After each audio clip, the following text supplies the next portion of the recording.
Mas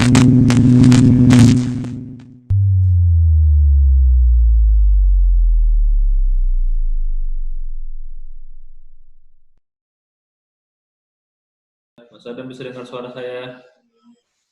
Sangat bisa. Bisa. Halo Mas Adam, apa kabar? Luar biasa, Mas. Luar biasa. Ya. Oke, baik. Ya, di sini baru selesai ajan, jadi saya ingin memperkenalkan diri dulu kepada teman-teman kita semuanya. Baik. Halo teman-teman semua, selamat datang di webinar 5 Prima Solusindo. Ya, kali ini kita akan membahas terkait dengan ISO 9001-2015 yang akan dibawakan oleh Bapak Adam Rahman Agung. Ya, seperti biasa, kegiatan ini akan berlangsung selama 2 jam.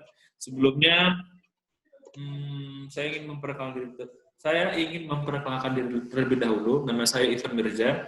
Saya selaku manajemen dari PT 5 Prima Solusindo. Ya, 5 Prima Solusindo adalah perusahaan yang bergerak di bidang jasa, pembinaan dan sertifikasi Kemenaker RI. Selain itu kami juga aktif di Halo? Oh ya, oke. Ini jelas nih, jelas. Oke. Oke, baik.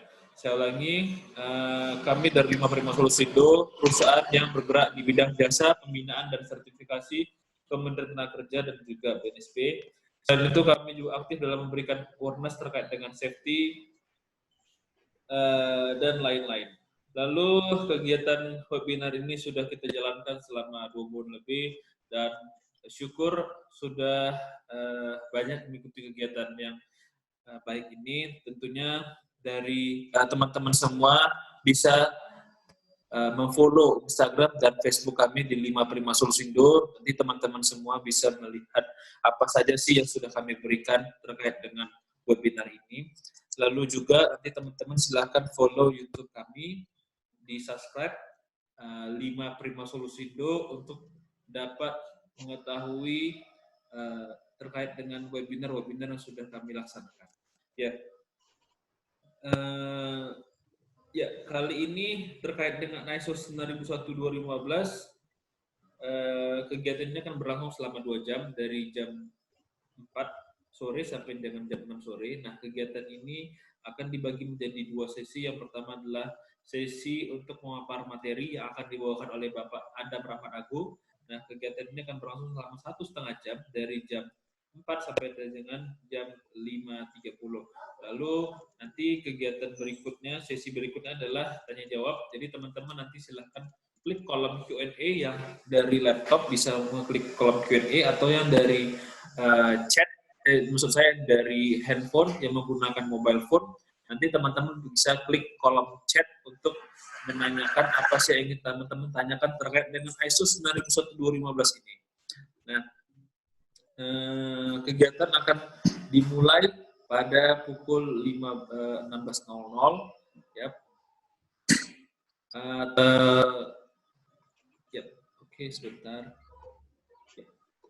Mas Adam sudah bisa share screen ya? Sudah bisa.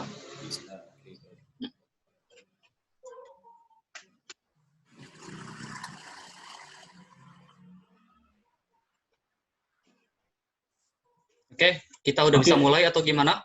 Ya. Atau ada penyampaian tambahan? Untuk penyampaian tambahan tidak ada. Nanti untuk teman-teman yang ingin mendapatkan sertifikat and modul, nanti saya akan share terkait dengan nomor admin di kolom chat. Nanti teman-teman silakan lihat chatnya, akan saya share nomor dari admin kami. Nanti teman-teman bisa hubungi beliau via WhatsApp untuk mendapatkan modul dan sertifikat. Oke, sepertinya kita bisa mulai langsung saja, Mas Adam. Kepada Mas Adam, saya persilahkan waktunya. Oke. Assalamualaikum warahmatullahi wabarakatuh. Waalaikumsalam warahmatullahi wabarakatuh. Oke, semangat pagi. Pagi luar biasa. Biasa. Oke, Bapak Ibu, perkenalkan nama saya Adam Rahman Agung ya. Pada hari ini, tepatnya pada tanggal 14 Agustus 2020, saya sangat senang sekali ya diundang kembali oleh 5 Prima Solusindo ya untuk menyampaikan atau memaparkan beberapa materi ya. Kita akan sharing hari ini tidak terkait dengan K3, tapi terkait dengan dengan mutu ya, teman-teman. Mungkin kedepannya akan terkait dengan lingkungan ya. Dan mutu ini kita akan berbicara terkait dengan sistem pengelolaan mutunya. Nah, kita akan berbicara juga terkait dengan standar yang mempersyaratkan sistem manajemen mutu tersebut berdasarkan ISO 9001-2015. Seperti itu. Mohon izin, teman-teman, saya ingin menyampaikan terkait dengan profil saya. Ya, keseharian saya ya sebagai trainer K3 ya, konsultan K3 juga, trainer mutu juga ya, dan juga terkait dengan lingkungan ya, saya juga bisa memberikan jasa terkait itu. Berikutnya nomor handphone saya ada di bawahnya, dan juga itu berikut WhatsApp-nya, di sebelahnya ada alamat email saya. Nah, berikutnya di bawah ada beberapa angka-angka ya, yaitu kurang lebih sekitar 10 tahun saya berpraktisi sebagai K3, pernah bekerja di perusahaan kontraktor palm oil mill ya, alat berat, terus lagi pernah bekerja di perusahaan EPC ya, terus lagi pernah bekerja di perusahaan konsultan ya, IRM ya, dan beberapa perusahaan konsultansi lainnya, sehingga pada Juni 2019 saya putuskan untuk freelance. Ya, saya melihat potensi pendapatan ya, selain itu juga mendapatkan ilmu lebih banyak, itu saya lebih nyaman ketika freelance. Berikutnya, sebanyak 152 jam pernah terlibat sebagai auditor SMK 3 PP50 2012 dan juga auditor untuk ISO 45001 2018. Oke, berikutnya 688 ya. Ini warna hitam memang fast moving lah anggap ya. Jadi biasanya ada setiap minggu beberapa pelatihan yang saya bisa isi. Salah satunya adalah yang pernah kita isi ya di 55 Solusindo, ada manajemen risiko berdasarkan perspektif K3 ya, dan juga ada ahli K3 umum sertifikasi.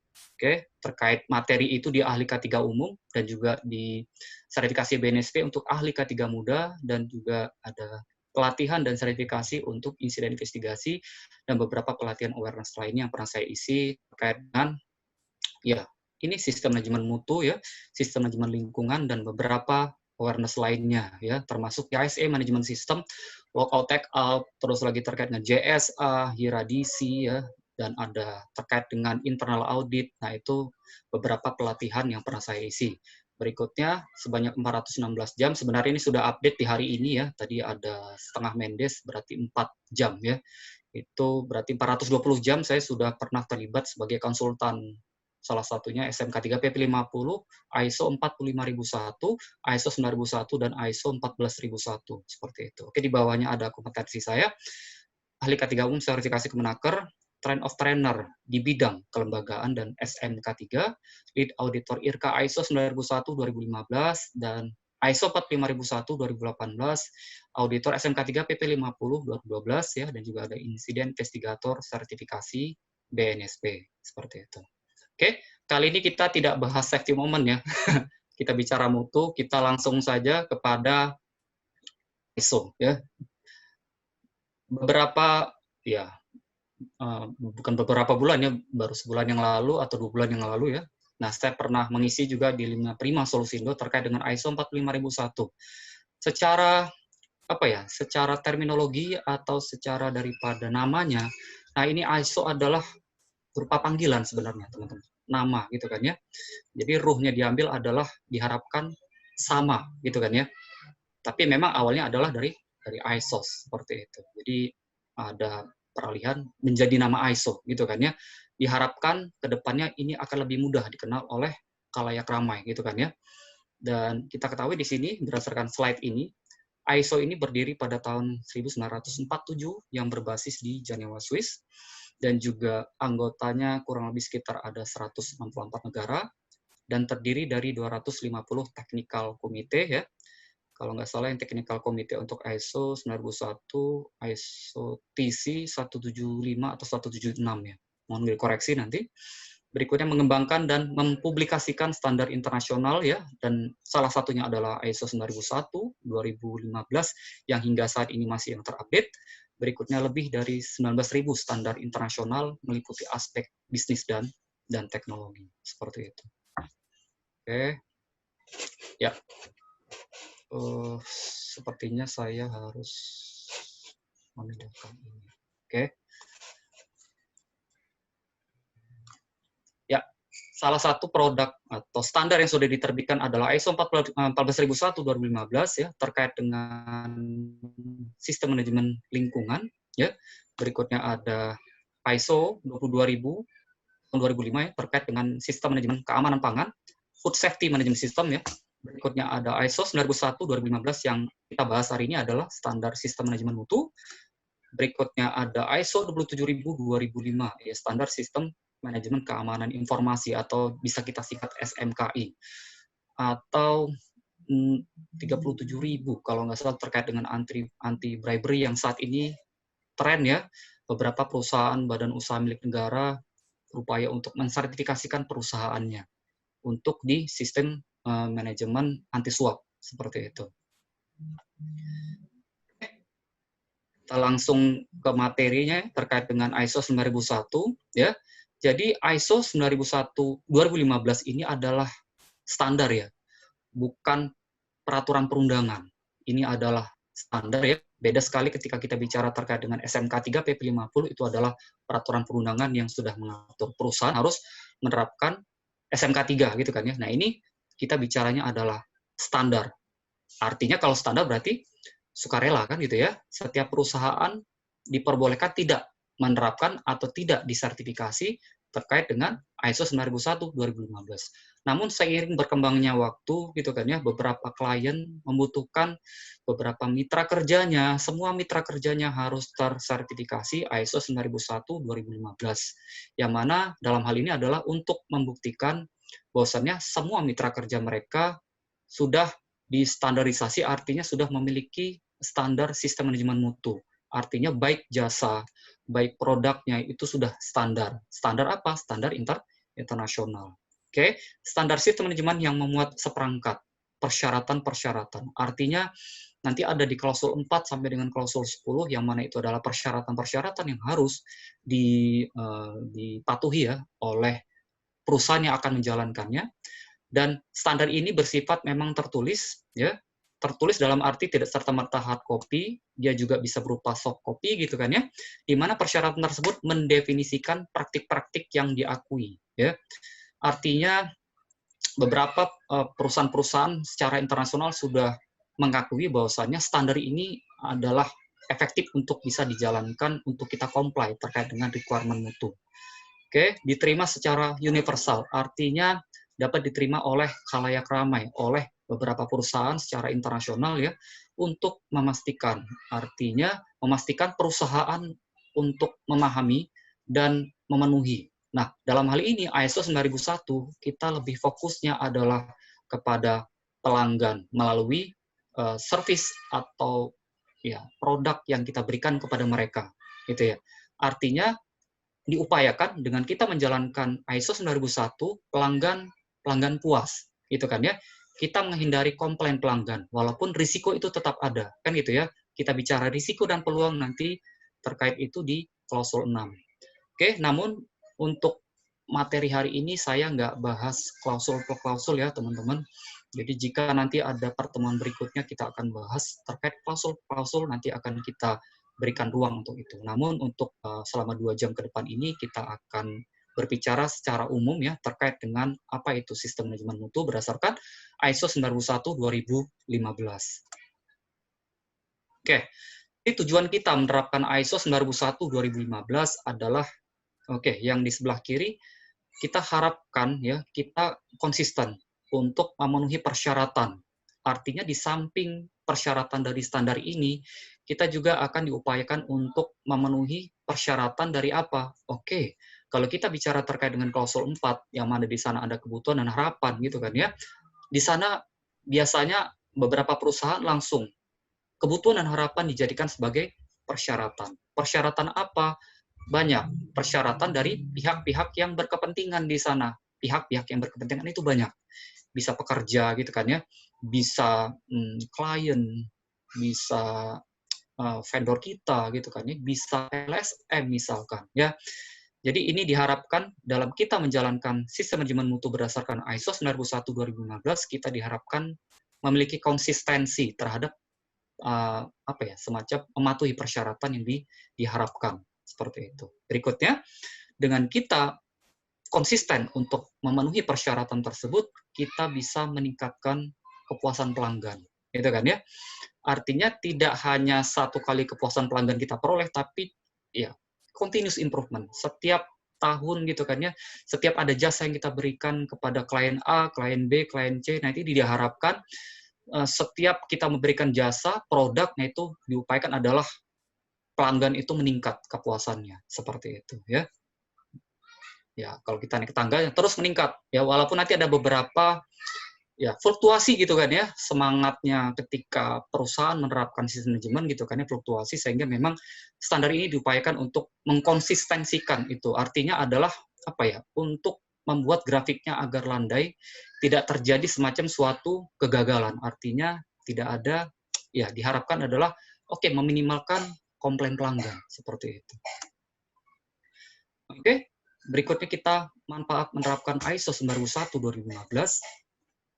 Oke ya, kita meningkatkan kemampuan organisasi, ability organisasi. Untuk apa? Fokus kepada pelanggan ya, dan juga ada kinerja proses di sana. Di samping kita memang fokus kepada eksternal, kita juga fokus kepada di internal proses kita, mulai daripada input, proses sampai dengan output gitu kan ya. Yang mana proses-proses itu memang harus kita kendalikan kan gitu ya, harus kita pantau juga, harus kita sediakan gitu kan ya. Sediakan apa? Bisa jadi sumber daya gitu kan ya, bisa jadi manusianya yang berkompeten, bisa jadi adalah servis kita yang baik gitu kan ya, bisa jadi adalah hubungan di internal perusahaannya, faktor lingkungan kerjanya kan gitu ya. Nah, itu senantiasa kita tingkatkan kinerjanya. Berikutnya, menciptakan, kita sentuh terkait dengan konsistensi di seluruh proses dan fungsi dalam organisasi ya.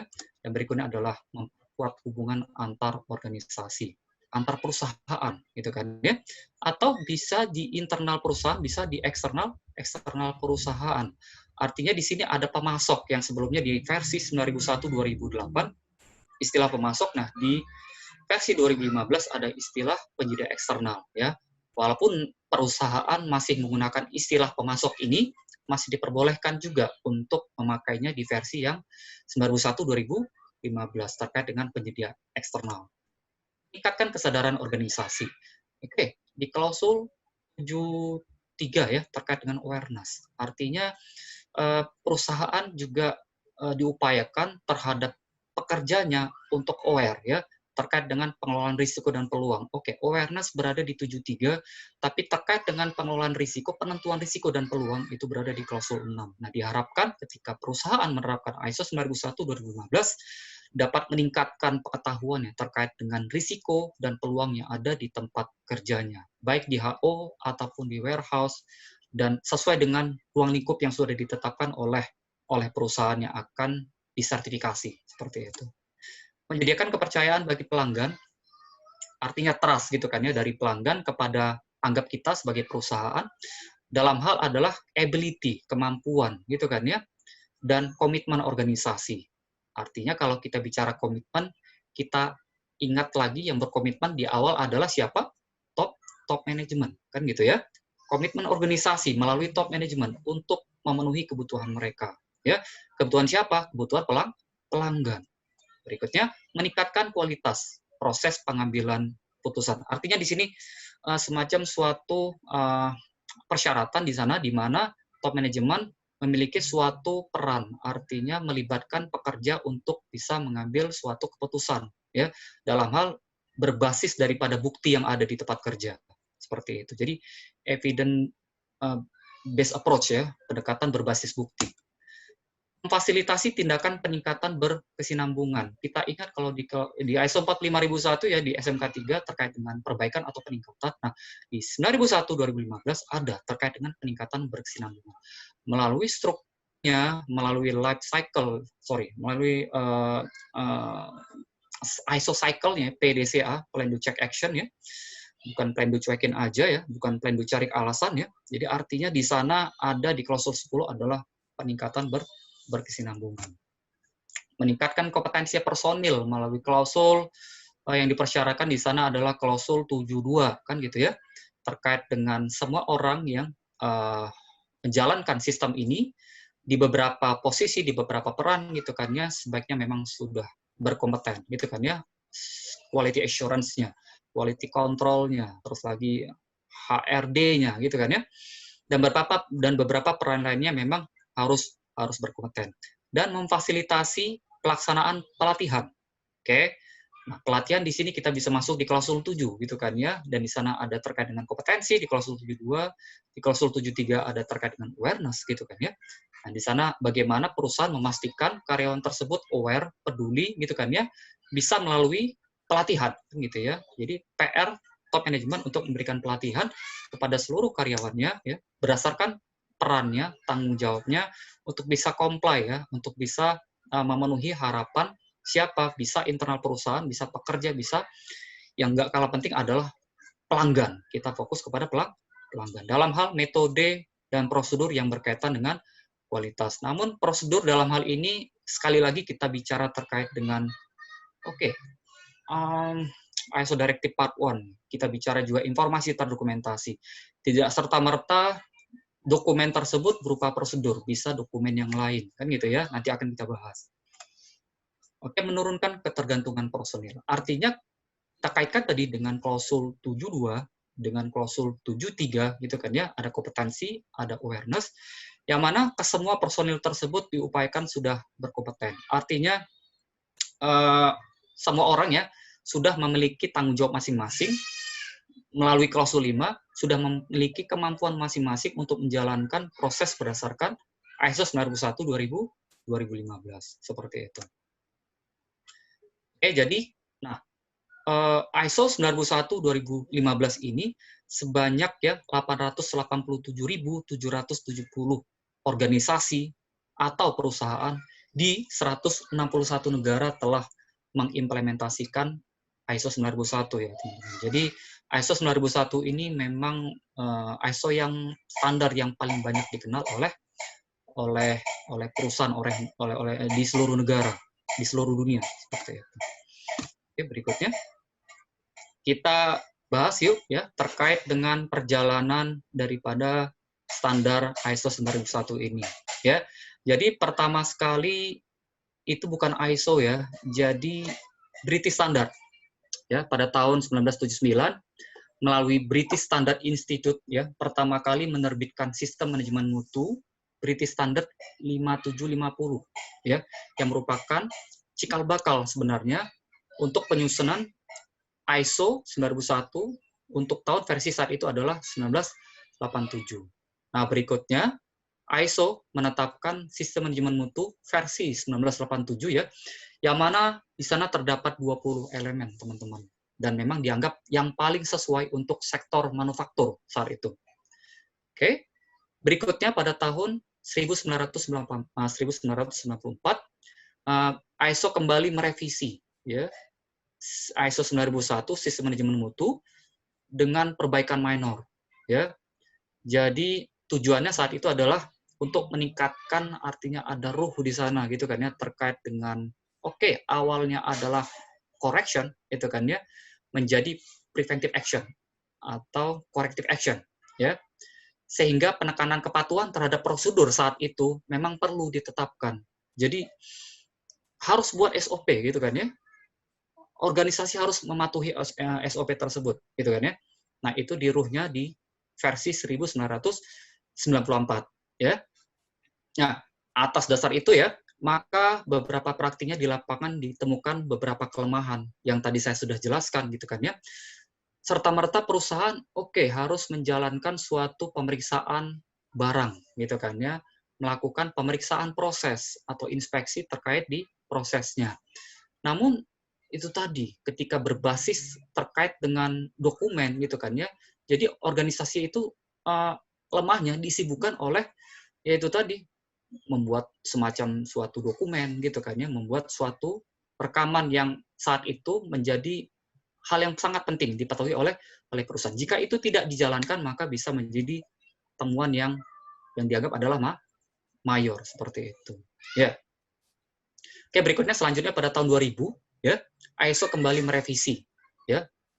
ISO 9001 ya, sistem manajemen mutu tersebut dengan memperkenalkan pendekatan proses. Jadi proses based approach itu mulai diperkenalkan ya dengan mempersyaratkan organisasi menerapkan sistem terdokumentasi ya, dan bukan sistem dokumen. Oke ya. Dan mendorong untuk memenuhi kebutuhan pelanggan. Seperti itu. Berikutnya, pada standar versi ini diperlukan karena adanya pengembangan ya terhadap 8 prinsip gitu, sehingga dikatakan sebagai perubahan yang dianggap saat itu adalah mayor gitu ya, teman-teman. Jadi ada 8 prinsip di sana, ada fokus pelanggan gitu kan ya, ada kepemimpinan, terus lagi ada keterlibatan personil, ada pendekatan proses ya, pendekatan sistem, ada peningkatan berkelanjutan, ada pendekatan faktual ya, dan hubungan saling menguntungkan dengan pemasok. Nah, itu 8 prinsip yang dicantumkan dalam versi yang tahun 2000. Seperti itu. Jadi, versi standar ISO 9001-2000 ini menggabungkan standar ya, ISO 9001, ISO 9002, dan ISO 9003 ya, yang terdapat dalam versi 1987 dan 1994 ya, yang mana standar ini bisa menjadi bersifat generik ya, dan dapat diterapkan pada semua organisasi, baik manufaktur, jasa ya, pendidikan ya, perkuliahan, universitas, dan lain sebagainya. Seperti itu ya. Jadi cakupannya beberapa perusahaan bisa menerapkan mulai di tahun 2000 untuk versi ISO 9001-2000 tahun 2000.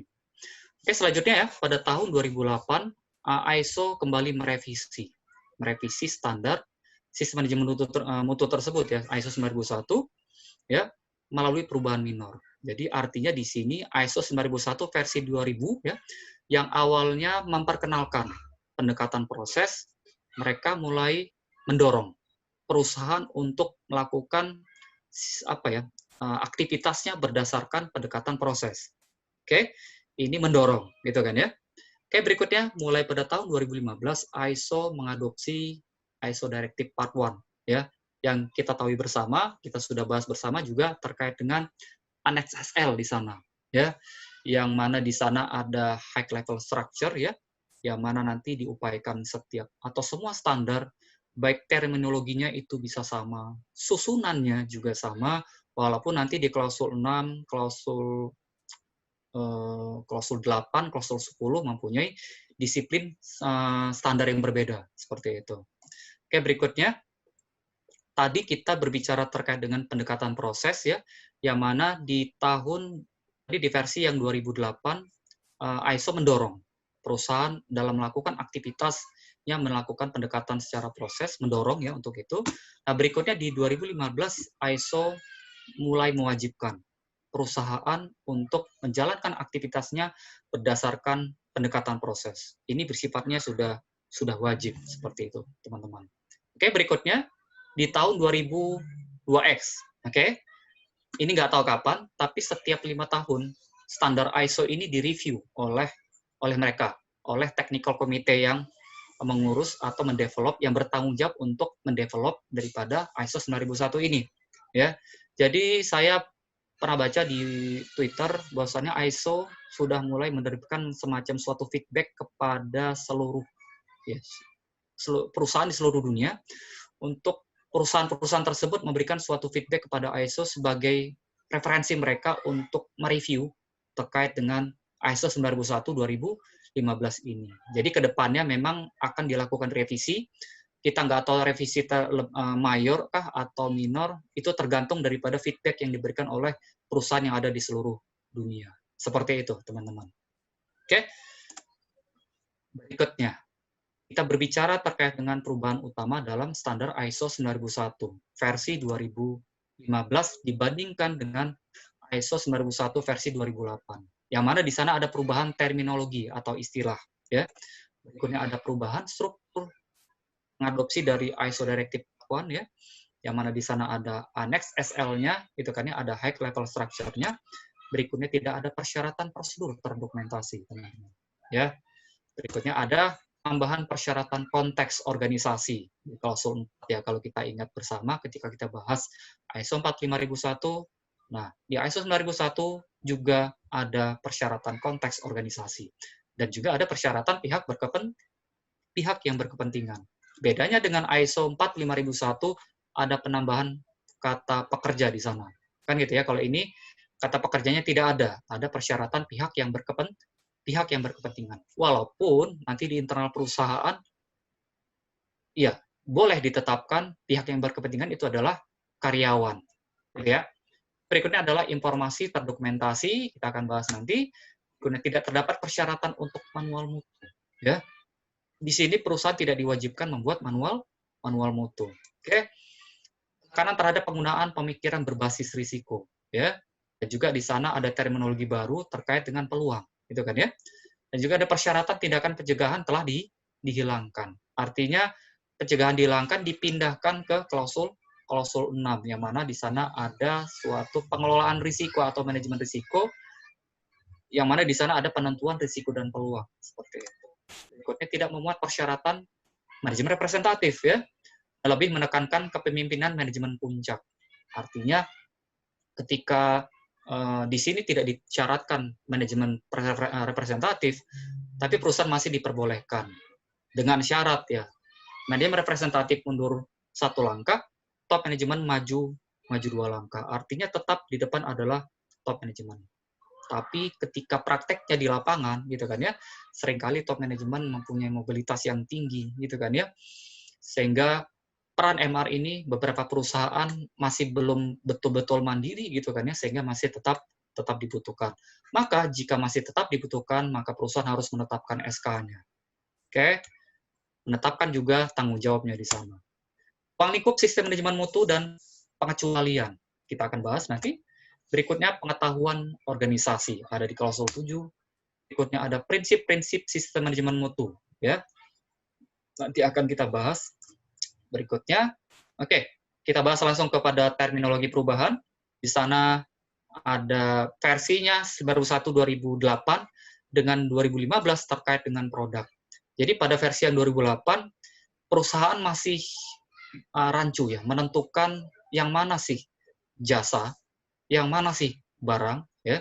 Tapi kalau di ISO 9001 yang versi 2015 sudah di split ya, produk dan jasa, sehingga perusahaan bisa concern, bisa fokus ya terkait produk, bisa fokus terkait jasa, disesuaikan dengan core bisnis perusahaan, disesuaikan dengan bidang jasa perusahaan yang tertera mungkin di badan usahanya, seperti itu. Berikutnya, untuk informasi terdokumentasi, versi 2015 menyatakan informasi terdokumentasi, namun di ISO 9001 tahun 2008 dokumentasi dan rekaman. Sehingga kita temukan pada saat itu ya, kita sangat merasakan bahwasanya perusahaan diwajibkan membuat prosedur ya. Ada 6 prosedur wajib gitu kan ya, tinjauan manajemen, terus lagi internal audit, terus lagi terkait dengan pengendalian dokumen rekaman gitu kan ya, terkait dengan preventive action, corrective action gitu kan ya, dan beberapa prosedur lain yang memang wajib dibuat seperti itu. Namun kalau ketika kita bicara versi 2015, maka tetap ada kata ada kata maintain, ada kata retain ya, terkait itu nanti akan kita bahas. Berikutnya ada lingkungan pengoperasian proses dan ada lingkungan kerja. Berikutnya ada produk dan jasa yang disediakan pihak eksternal untuk versi 2015. Versi 2008 sebelumnya adalah produk yang dibeli. Nah, peristilahan ini penyedia eksternal, pemasok. Nah, ini istilah yang memang ya tidak jauh berbeda ya, tidak ada kas yang begitu tinggi. Namun jika memang perusahaan masih menggunakan bahasa terkait itu, tidak masalah untuk bisa diterapkan di versi 2015. Mohon dikoreksi nanti jika ada salah penyampaiannya, teman-teman. Berikutnya ada penyedia pengecualian ya. Nah, terkait di tahun 2008 ya, versi tahun 2008, di sana standarnya tidak ada semacam penetapan daripada kata pengecualian. Namun untuk versi yang di 2015, di mana untuk semua persyaratan-persyaratan yang ada di 9001/2015 itu harus dilaksanakan semua oleh perusahaan. Ya, tidak ada kata pengecualian di sana. Oke, berikutnya ISO 9001/2015 untuk sumber daya pemantauan dan pengukuran untuk di 9001/2008 terkait dengan terminologi perubahannya ada di peralatan pemantauan dan pengukuran. Untuk di versi 2015 diubah menjadi sumber daya pemantauan dan pengukuran seperti itu ya. Jadi saat tahun 2008 kita hanya tahu peralatan saja yang perlu diukur, dipantau gitu kan ya. Tapi kalau di ISO 9001/2015 sumber daya berarti tidak hanya peralatan gitu kan ya, bisa material, bisa tidak kalah penting adalah manusianya. manusianya harus diukur gitu kan ya, terkait dengan kompetensinya gitu kan ya, terkait dengan aktivitas yang dia lakukan seperti itu. Nah, itu nanti kita bicara pemantauan pengukuran itu masuknya di klausul 9. Oke, kita bahas terkait dengan struktur yang ada di ISO 9001 versi 2015, yang mana di sana sama ya dengan ISO 45001 2018, ada klausul 4 terkait dengan konteks organisasi ya, yang mana di sana ada klausul 41 ya, memahami konteks organisasi. Artinya di sana kita harus paham juga terkait dengan isu internal dan eksternal juga, terkait yang berpengaruh dalam sistem manajemen mutu, dalam perusahaan ketika menerapkan sistem manajemen mutu ini. Ya. Berikutnya, perusahaan juga dipersyaratkan untuk memahami kebutuhan dan harapan pihak yang berkepentingan. Oke, ketika audit, gitu kan ya, seringkali si auditor menanyakan ini, tapi dia jarang juga meminta informasi terdokumentasinya terkait dengan apakah perusahaan sudah membuat gitu kan ya catatan terkait dengan konteks organisasi gitu kan ya, atau sudah membuat catatan terkait dengan kebutuhan dan harapan pihak yang berkepentingan. Nah, itu tidak seperti itu. Artinya dia langsung menanyakan secara lisan apakah bagaimana isunya, adakah isunya terkait sistem manajemen mutu ini ya. Bagaimana dengan harapan daripada pihak-pihak yang berkepentingan, kebutuhannya bagaimana ya. Berikutnya, menetapkan lingkup sistem manajemen mutu ya. Dan berikutnya adalah sistem manajemen mutu dan proses-prosesnya. Artinya di sini sudah mewajibkan ya, berdasarkan tadi kita sudah bahas perjalanan ISO ini gitu kan ya, mulai daripada memperkenalkan, mendorong, nah ini mewajibkan perusahaan untuk menjalankan aktivitasnya ya berdasarkan pendekatan proses pemindahan barang, proses pengiriman barang ke customer, proses terkait dengan penyediaan material misalkan ya, penyediaan produk, proses rekrutmen, proses pelatihan gitu kan ya, dan lain sebagainya, proses. Tentunya ketika kita bicara terkait dengan proses, maka ada input dan ada output. Nah, di dalam proses ini yang tadi saya sempat singgung ya, terkait dengan persyaratan gitu kan ya. Ketika input persyaratannya apa saja, dan ketika output persyaratannya apa saja. Kalau tidak memenuhi berarti tidak sesuai dengan persyaratan yang sudah ditetapkan. Berikutnya dalam proses tersebut juga ada sumber daya, ya.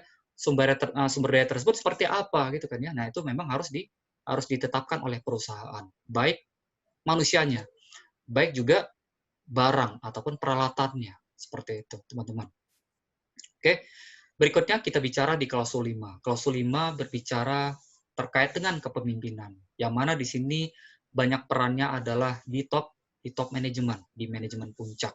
Kita sudah bahas tadi terkait dengan manajemen representatif ya, yang mana di sana tidak ada tertera perwakilan manajemen, kan gitu ya.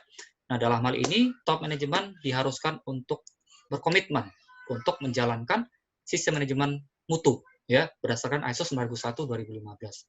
Nah, komitmen itu tertera di klausul 51 ya. Apa saja komitmennya? Nah, itu perusahaan harus melaksanakannya melalui si top manajemen di level manajerial. Berikutnya di sini juga perusahaan diwajibkan untuk menetapkan kebijakan, teman-teman ya. Dalam hal ini adalah kebijakan mutu. Oke, kita tepat singgung sedikit terkait dengan PP 50 2012 yang mana tepatnya di Undang-Undang Nomor 13 Tahun 2003 tentang Ketenagakerjaan di pasal 87 ayat 1 bahwasannya jika perusahaan ingin menjalankan SMK 3 harus terintegrasi dengan sistem manajemen perusahaan. Nah, artinya jika teman-teman ingin sertifikasi SMK 3 gitu kan ya, dan ternyata perusahaan sudah ISO 9001, maka SMK 3 PP 50 dengan ISO 9001 itu wajib diintegrasikan menjadi satu dokumen. Oke. Berikutnya, kebijakan juga berbicara terkait dengan integrasi. Artinya terkait kalau kita bicara PP 50 yang tadi, berarti kebijakan mutu dengan K3 itu wajib juga kita integrasi. Ya. Dan memang ini juga dari versi yang 2015 up ya, sudah enak diintegrasikan dengan sistem manajemen lainnya. Ke ISO 14001, ke PP 5001 itu menjadi lebih mudah dengan high level structure ini. 53, peran tanggung jawab otoritas dan kewenangan organisasi. Nah, ini harus ditetapkan oleh perusahaan. Dalam hal top manajemen bisa meng-assign peran tanggung jawab ini, gitu kan ya. Artinya bisa delegasikan penetapannya dalam kurung harus dalam pemantauan daripada si top management juga. Dalam hal nanti ketika si peran-peran ini sudah ditetapkan, Pak RGA gitu kan ya, terus lagi produksi gitu kan ya, quality control dan sebagainya. Nah, hasil dari pekerjaan mereka itu harus diberikan atau dilaporkan kepada top management. Top management akan melihat seberapa jauh performance seperti apa gitu kan ya, terkait dengan pelaksanaan sistem manajemen mutu ini. Oke, berikutnya di klausul 6 kita berbicara terkait dengan tindakan penanganan risiko dan peluang. Berikutnya kita berbicara juga terkait dengan sasaran mutu dan perencanaan untuk mencapainya. Jadi perusahaan juga dipersyaratkan untuk menetapkan tujuan mutu, teman-teman. Oh, ini yang ketiga ini ada, belum saya edit nih, mohon maaf teman-teman. Jadi terkait 62, tujuan mutu atau sasaran mutu, tujuan sasaran mutu dan perencanaan untuk mencapainya. Kalau kita ingat-ingat sebelumnya di versi 9001-2018 2008 terkait dengan tujuan sasaran dan program. Artinya perusahaan diwajibkan untuk menetapkan tujuan sasaran dan program. Nah, istilah ini tidak jauh berbeda ya dengan yang 262. Ruhnya tetap ada menggunakan SMART ya. Dan beberapa program gitu kan ya, terus lagi due date-nya ditentukan, siapa yang menjalankan program tersebut, nah itu harus ditetapkan oleh perusahaan. Bisa berupa KPI yang ada di internal perusahaan. Oke, berikutnya di klausul 7 ada sumber daya ya. Jadi klausul 7 ini mirip dengan standar lainnya di 14001 juga sama ya. Jadi kalau memang dengan disiplin standar yang berbeda yang tadi saya sempat sentuh di klausul 6, klausul 8 sama dengan klausul 10. Nah, itu memiliki disiplin standar yang berbeda. Oke, berikutnya ada penetapan sumber daya gitu kan ya. Sumber daya bisa sumber daya manusia, terus lagi terkait dengan peralatan, material gitu kan ya, yang mendukung, yang menunjang untuk penerapan daripada sistem manajemen mutu ini. Berikutnya 72 terkait dengan kompetensi. Kompetensi yang tadi sudah ditetapkan di klausul 53, ditetapkan siapa perannya ya, tanggung jawabnya seperti apa. Nah, kompetensinya ditetapkan ya melalui klausul 7 ini. Oke, tentunya juga dikaitkan dengan training need analysis yang perlu ditetapkan oleh perusahaan, yang mana nanti setiap karyawan akan diberikan pelatihan sesuai dengan peran dan tanggung jawabnya. Oke, yang mana nanti ada peran-peran yang terkait dengan pematuhan perundangan dan ada peran-peran yang memang untuk meningkatkan awareness, ya awareness terkait dengan mutu yang ada di internal perusahaan. Berikutnya kesadaran ya terkait dengan awareness. Berikutnya 74 ya terkait dengan komunikasi, yang mana di sana bisa komunikasi internal ya, bisa komunikasi eksternal.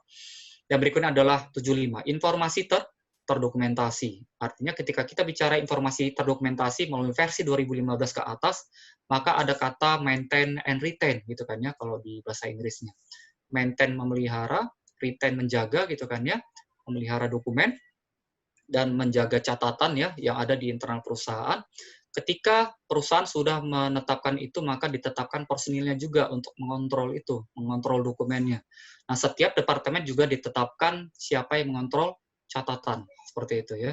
Jadi dokumen kontrol bisa dokumen kontrol center gitu, bisa satu orang, bisa lebih dari itu ya. Tapi kebanyakan saya pernah memberikan jasa konsultasi terkait dengan SMK 3. Nah, itu dokumen kontrolnya cuma satu orang gitu kan ya, dari karyawan sebanyak 500 orang ke atas gitu kan.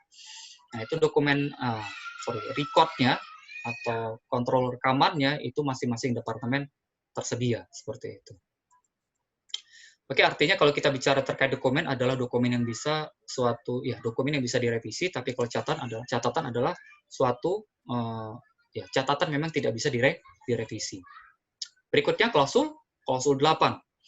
Berbicara terkait dengan perencanaan dan pengendalian operasional, yang mana di sini perusahaan menjalankan planning yang sudah ditetapkan di klausul 6 tersebut, ya. Yang mana di sana ada semacam suatu tindakan untuk menurunkan risiko dan meningkatkan atau memanfaatkan peluangnya. Di klausul 8 ini harus dilakukan, ya. Persyaratannya seperti apa, siapa yang melakukan, frekuensinya berapa lama, gitu kan ya. Berikutnya, ada persyaratan untuk produk dan jasa. Kita bahas di klausul 4 yang tadi, kita berbicara input, proses, output. Ada persyaratan di sana ketika input. Raw materialnya seperti apa, orangnya seperti apa, servisnya seperti apa, gitu kan ya. Dan output yang diharapkan juga seperti apa, kan gitu. Dan juga ada semacam suatu persyaratan di sana yang harus dipenuhi oleh perusahaan, yang harus ditetapkan oleh perusahaan. Nah, ketika outputnya ke klien, bagaimana pemeriksaannya, bagaimana persyaratannya, seperti itu. Ya, tidak berbicara terkait dengan produk, tapi terkait dengan jasa. Oke, berikutnya desain dan pengembangan produk dan jasa, di mana perusahaan juga di sana menetapkan suatu requirement ya dalam hal terkait dengan desain suatu proses tertentu. Misalkan dalam suatu perusahaan tersebut ada pabrik pembuatan kabel. Mulai daripada tebal kabelnya, tebal daripada koilnya gitu kan ya. Nah, itu diatur berdasarkan standar yang ada di internal perusahaan ya. Perhitungan-perhitungannya, rekayasa desainnya gitu kan ya, terkait dengan mutu ya, mutu produk tersebut gitu kan ya, itu harus ditetapkan di internal perusahaan. Oke. Pengendalian penyediaan eksternal. Artinya di sini penyedia eksternal kita bicara pemasok sebelumnya di 2008, kita bicara juga subkontraktor gitu kan ya, kita bicara juga outsourcing, kita juga berbicara terkait dengan vendor dan sebagainya gitu kan ya. Nah, itu kita kendalikan ya, artinya artinya requirement-nya, orang-orangnya gitu kan ya, produk, jasa yang memang mereka berikan kepada kita dan kita juga berikan kepada mereka. Nah, itu kita tetapkan persyaratannya. Produk dan produksi dan penyediaan jasa. Dalam hal di sini ya sedikit banyaknya keterkaitan dengan klausul 84 ya, yang mirip terkait pengendalian daripada terkait dengan produksi, dan di sana berbicara terkait dengan produk dan jasa yang kita berikan kepada pihak ketiga atau penyedia eksternal. Berikutnya pelepasan produk dan jasa. Artinya ketika kita sudah akan memberikan jasa ini atau memberikan produk ini kepada pihak klien, maka ada semacam suatu persyaratan-persyaratan gitu kan ya, yang tadi sudah di klausul 82 gitu kan ya, persyaratan untuk produk dan jasa, yang mana di sini ketika pelepasan produk dan jasa tersebut harus kita pastikan sesuai dengan persyaratan yang ada di internal perusahaan. Jangan sampai ketika kita berikan ke klien ya terkait dengan jasa dan produk yang kita berikan ada suatu kekurangan tertentu, gitu kan ya. Ada produk yang cacat, ada jasa yang tidak sesuai dengan ekspektasi dari mereka, gitu kan ya. Nah, ini harus kita kontrol, harus kita kendalikan. Nah, bagaimana ketika produk tersebut sudah sampai di customer gitu kan ya. Nah, itu kita kendalikan juga. Kita atur prosesnya, kita tetapkan komunikasinya gitu kan ya, terkait dengan pihak ke penyedia eksternal atau klien kita gitu kan ya, dan bagaimana ketika produk tersebut akan di-return, akan dikembalikan gitu kan ya. Bagaimana prosedurnya dan seperti apa prosesnya, nah itu harus kita tetapkan ya. Jangan sampai ketika klien sudah komplain ya, kita untuk memfollow up, kita untuk memberikan perbaikan gitu ya, itu lambat gitu. Jadi itu harus kita hindari. Oke? Jadi risikonya oke sudah terjadi gitu kan ya. Artinya kita tekan risikonya seminimal mungkin gitu kan ya, agar tidak memunculkan dampak yang lebih besar lagi. Oke, berikutnya kita bicara terkait dengan klausul 9, yang mana di sana ada evaluasi kinerja. Pemantauan, pengukuran, analisis, dan evaluasi kinerja. Nah, kita bicara terkait di ISO 45001 ada pemantauan pengukuran juga kan ya, dan juga ada peralatan yang harus dikalibrasi kan gitu ya. Nah, peralatan yang harus kita kalibrasi untuk di sistem manajemen mutu ini berbeda ya, bukan untuk pengukuran lingkungan faktor lingkungan kerja yang dipermenaker nomor 5 2018, tidak seperti itu ya. Tapi kita membuat melakukan kalibrasi untuk pengukuran yang memang dipakai untuk proses sistem manajemen mutu ya. Bisa jadi terkait dengan, kalau saya pernah bekerja di perusahaan alat berat, ada TOC-WEN. TOC-WEN ini ketika kita akan membuka suatu baut gitu kan ya, nah alat ini akan dipakai. Alat ini harus dikalibrasi secara berkala di internal perusahaan ya. Jadi ada alat yang memang dipakai untuk mendukung terkait dengan efektivitas daripada sistem manajemen mutu. Contohnya adalah yang tadi saya sudah jelaskan. Oke, berikutnya dengan KPI, Key Performance Indicator ya, terkait dengan tujuan, sasaran, dan program juga. Dan berikutnya terkait dengan hal-hal yang memang perlu kita ukur ya, terkait dengan bisa jadi pelatihan ya. Pelatihan berdasarkan kompetensi karyawan, quality assurance gitu kan ya, terkait dengan quality control, HR, general affair, terkait pelatihan ini gap-nya seperti apa gitu kan ya, dan perkembangannya seperti apa. Nah, itu harus diukur gitu kan ya. Nah, berikutnya adalah perusahaan dipersyaratkan melakukan audit internal. Di internal perusahaan secara berkala. Minimum sekali setahun. Lebih dari itu, dipersilahkan. Monggo. Nah, di ISO 9001 ada persyaratan surveillance setiap tahun kan gitu ya, berbeda dengan PP 50 2018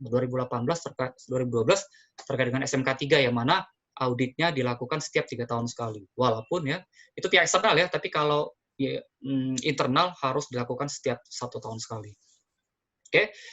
Berikutnya 93, tinjauan manajemen. Nah, ini harus dilakukan di internal perusahaan. Biasanya tinjauan manajemen dilaksanakan setelah kegiatan internal audit atau external audit atau sebagai persiapan untuk external audit ya, melihat apakah temuan-temuan yang ada di yang sudah tersedia ya, dari eksternal, dari lembaga sertifikasi atau dari internal auditor yang sudah ditetapkan timnya gitu kan ya, apakah ada temuan-temuan terkait itu. Nah, biasanya di tinjauan manajemen ini akan dibahas. Nah, kalau kita lihat daripada struktur daripada tinjauan manajemen itu dengan tinjauan manajemen di ISO 45001 itu strukturnya tidak jauh berbeda, teman-teman.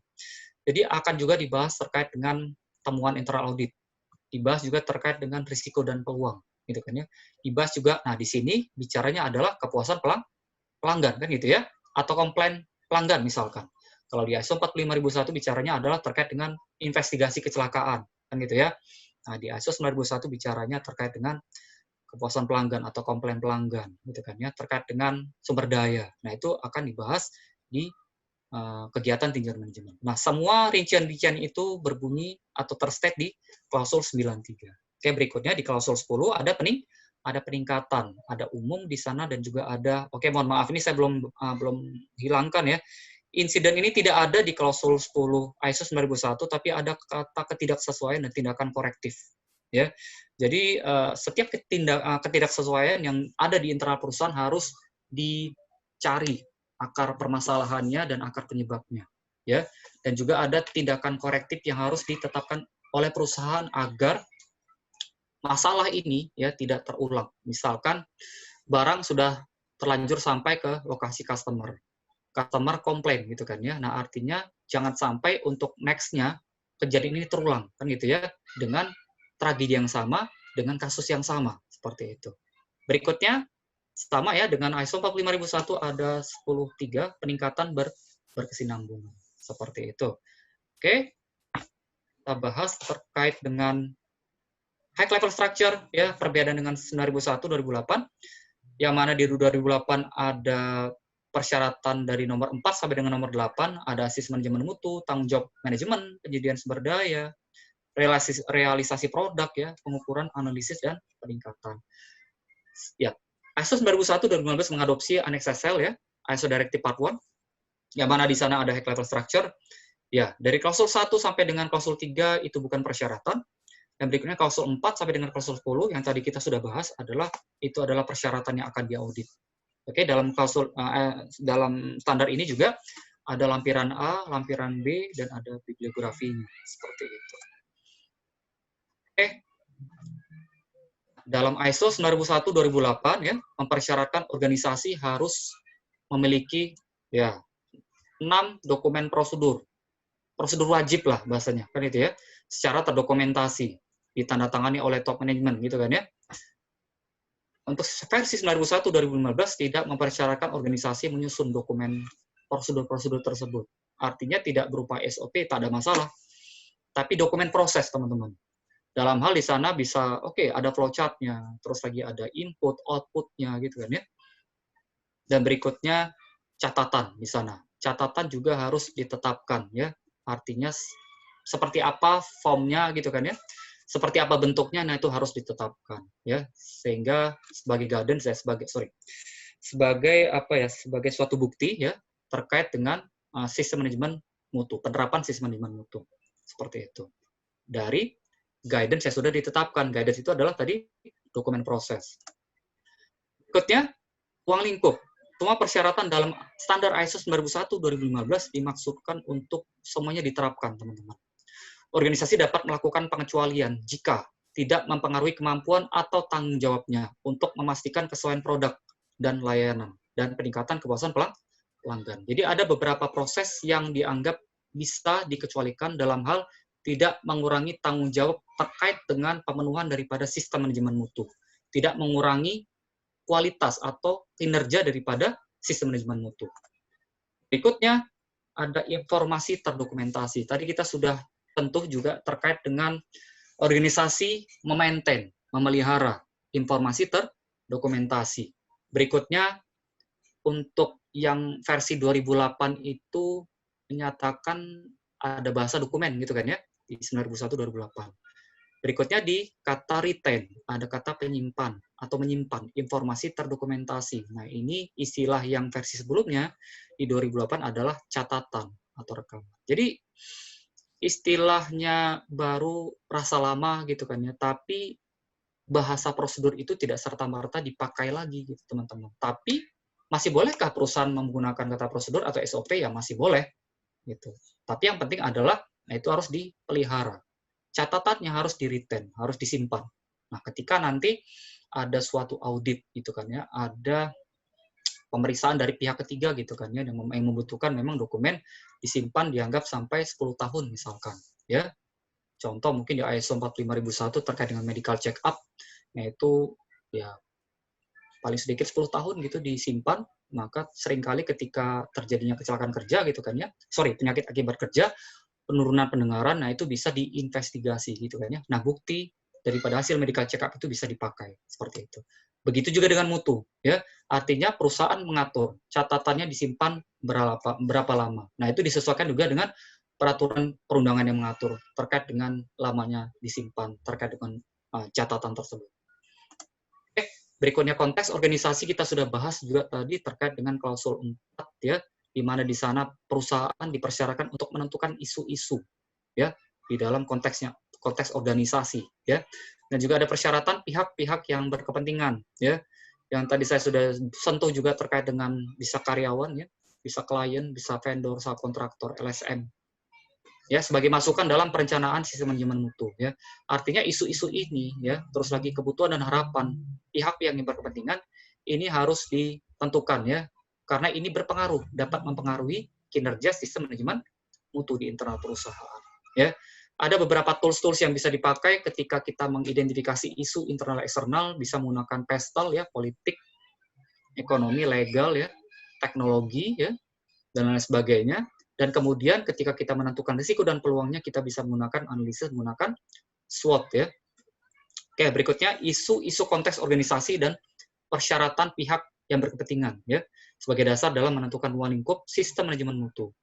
Artinya kita harus lebih dulu menentukan isu-isu internal dan eksternal, dan juga kita harus menentukan juga kebutuhan harapan pihak-pihak yang berkepentingan terlebih dahulu sebelum kita menentukan ruang lingkup. Karena apa?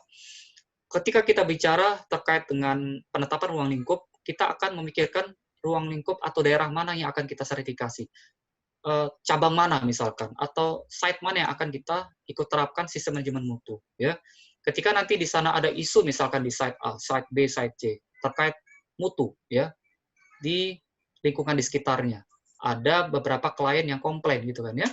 Nah, ini dipertimbangkan oleh perusahaan untuk menerapkan sistem manajemen ISO 9001-2015 agar tujuan adalah bisa tersertifikasi. Jangan sampai gara-gara satu site gitu kan ya, ada beberapa komplain pelanggan yang memang tidak bisa dikelola dengan baik gitu kan ya, tidak bisa diturunkan risikonya, maka itu bisa berdampak nanti ketika di hasil auditnya. Apakah perusahaan sanggup untuk bisa menurunkan itu? Apakah perusahaan sanggup untuk bisa mengelola risiko terkait dengan komplain pelanggan? Seperti itu, teman-teman. Oke.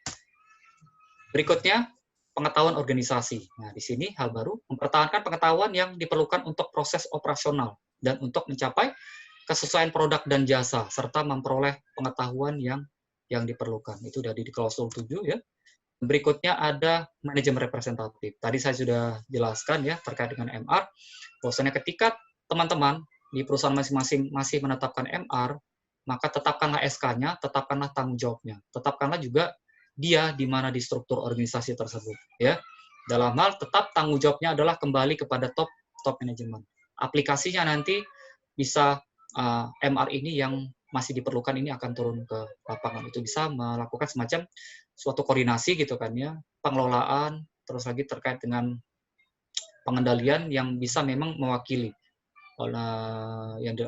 yang seharusnya dilakukan oleh top manajemen, yang dia bisa melakukan. Tapi dengan syarat memang harus atas persetujuan daripada top manajemen. Kembali lagi tanggung jawab secara keseluruhan adalah kepada top manajemen, kepada manajemen puncak seperti itu. Oke, risk based thinking ya, pemikiran berbasis risiko. Jadi menekankan penggunaan pemikiran berbasis risiko saat merencanakan sistem manajemen mutu. Di klausul 6 ya teman-teman. Jadi perusahaan harus menentukan risiko dan peluangnya. Nah, kita bicara risiko, kita bicara peluang. Ada kaitannya dengan risiko bersifat di level strategis dan risiko dan peluang di level operasional. Yang mana konteks organisasi yang kemudian nanti untuk di klausul 6 akan dianalisa risikonya. Nah, itu bisa masuk ke level strategis. Nah, namun ketika masuk nanti di level operasional, maka bisa masuk nanti di klausul 6 ya, di mana di sana terkait kita akan mengidentifikasi risiko terkait dengan ya, oke, ada komplain terkait dengan bisa jadi adalah pekerja atau karyawan misalkan ya, atau komplain terkait dengan ada beberapa klien-klien subkontraktor misalkan yang kita pakai, outsourcing yang kita pakai gitu kan ya. Nah, itu harus kita tentukan risikonya, harus kita juga kelola risikonya. Kita turunkan risikonya, kita manfaatkan peluangnya. Kita tentukan siapa yang bertanggung jawab ya, dan due date-nya juga kita tentukan. Kedepannya risiko dan peluang ini serta-merta tidak statis, artinya dinamis. Kita review setiap tahun gitu kan ya, dan ada peraturan perundangan yang mengatur ada perubahan terkait itu misalkan ya, terkait misalnya dengan material gitu, nah itu harus kita update terkait dengan risiko dan peluang yang sudah kita tetapkan. Oke, berikutnya terkait dengan standar ISO 9001/2015 tidak mempersyaratkan organisasi menyusun manual mutu. Ya. Jadi artinya tadi kita bicara terkait di klausul 4.4 sistem manajemen mutu dan proses-prosesnya. Kita bicara proses, kita di standar ini tidak mempersyaratkan harus membuat manual mutu ya. Jadi kalau kita ingat-ingat dulu ada hierarki pengendalian dokumen, hierarki dokumen ya. Ada mutu, ada prosedur, ada instruksi kerja, ada rekaman kan gitu ya, berupa segitiga gitu kan ya, level 1 manual, SOP. Nah, hal itu ISO dalam standar 9001 ini ya, ISO 9001/2015 tidak menyatakan harus mensyaratkan manual mutu. Tapi ada beberapa seperti menetapkan ruang lingkup. Yang biasa kan itu tercantum di manual mutu kan gitu ya.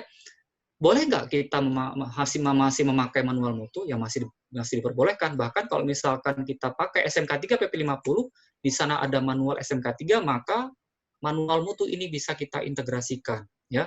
Tapi tadi, ISO 9001 tidak mempersyaratkan harus membuat manual mutu. Tapi dokumen-dokumen yang dibutuhkan, nah itu harus disediakan. Sebagai contoh adalah ruang lingkup. Ya. Berikutnya, pendekatan proses. Ya. Nah, dalam hal ini ISO sudah mewajibkan pendekatan berbasis proses kan gitu ya, proses rekrutmen, proses penyediaan barang dan jasa gitu kan ya, proses pemeliharaan, maintenance misalkan, proses maintenance peralatan misalkan ya, maintenance terkait dengan kendaraan misalkan ya, berikutnya proses rekrutmen, proses terkait dengan penyerahan barang dan jasa kepada penyedia eksternal misalkan ya, nah itu harus ditetapkan. Oke, nah ISO cycle DCA kita lihat strukturnya mirip dengan ISO 45001, mirip juga dengan ISO 14001 ya teman-teman. Jadi perbedaannya dengan cycle yang sebelumnya di versi 2008 terkait di kepemimpinan itu. Jadi di versi yang saat ini, versi 2015, keterlibatan kepemimpinan itu berada di tengah. Tujuannya apa? Tujuannya adalah agar pemimpin mempunyai ruang gerak yang bebas di sana, ya. Kepada perencanaan, dia mempunyai tanggung jawab perannya. Kepada dukungan dan operasi, dia mempunyai tanggung jawab terkait itu. Ya. Evaluasi kinerja dia akan turun, mereview ya, dan juga ada peningkatan di sana, melihat ada nggak terkait dengan komplain pelanggan, ada nggak terkait dengan peningkatan yang diperlukan ya, ada nggak semacam suatu usulan yang diberikan oleh pekerja ya kepada top manajemen untuk bisa meningkatkan kinerja sistem manajemen mutu yang ada di internal perusahaan. Dengan syarat memang ketika kita akan mengimplementasikan ini, kita harus terlebih dahulu menetapkan konteks organisasi, agar kita tahu arahnya kemana perusahaan dalam menerapkan sistem manajemen mutu ini. Persyaratan pelanggan dalam hal kebutuhan dan harapan pihak-pihak yang berkepentingan di sana. yang tidak kalah penting adalah kita menetapkan persyaratan pelanggan tersebut. Ya, berikutnya diharapkan dari perusahaan menetapkan isu internal eksternal. Dalam hal itu adalah konteks organisasi, menentukan arahnya seperti apa, gitu kan ya. Dan berikutnya diharapkan nanti ke depannya dalam menjalankan cycle PDCA ini pelanggan puas, gitu kan ya. Produk dan jasa itu yang kita keluarkan sesuai, ya, berdasarkan persyaratan yang sudah kita tetapkan. Biasanya semacam, oke, produk yang kita berikan kepada pihak ketiga, kita berikan semacam QC paste misalkan ya. Nah, itu kan sudah lulus dari quality control kan gitu ya. Dan berikutnya ada jasa kan gitu ya. Jasa kita berikan semacam suatu feedback kepada pihak ketiga gitu kan ya, kita kepada klien kita. Nah, sebelum sampai ke sana kita juga mempersyaratkan suatu pemeriksaan terlebih dahulu terkait dengan jasa yang akan kita berikan kepada pihak ketiga. Ya, jangan sampai ketika kita memberikan jasa pelatihan misalkan badan anggap aja adalah LPS gitu kan ya, ketika memberikan pelatihan ya terkait dengan misalkan SMK 3 gitu kan ya, tidak diharapkan, tidak sesuai dengan harapan daripada pekerja kan gitu. Harapan daripada klien seperti itu. Oke, berikutnya adalah hasil sistem manajemen mutu. Jadi hasil sistem manajemen mutu seperti apa yang ingin di perusahaan inginkan ya. Ini bebas, perusahaan bisa menentukan seperti apa. Apakah mungkin mutu terkait produknya, terkait dengan jasanya gitu kan ya, dan hal-hal lain yang memang berkontribut untuk peningkatan kinerja sistem manajemen mutu berdasarkan ISO 91/2015. Ada 7 prinsip dalam sistem manajemen mutu berdasarkan ISO 9001/2015. Ada fokus pelanggan, ada kepemimpinan di sana, ada keterikatan personil ya, dan juga ada pendekatan proses, ada peningkatan, dan juga ada pengambilan keputusan berdasarkan bukti, dan ada manajemen hubungan di internal perusahaan, baik juga di eksternal perusahaan. Oke, sasaran utama sistem manajemen mutu adalah memenuhi persyaratan konsumen, ya. Dalam hal ini adalah klien kita, gitu kan ya, dan berusaha melampaui harapan konsumen. Tidak hanya mencapai, tapi overreach, melampaui ke harapan daripada pelanggan atau konsumen kita. Pemimpin dalam semua level. Manajemen, itu kan ya, di bawah ada jajaran manajemen, HR manager, production manager, QA manager misalkan, ya.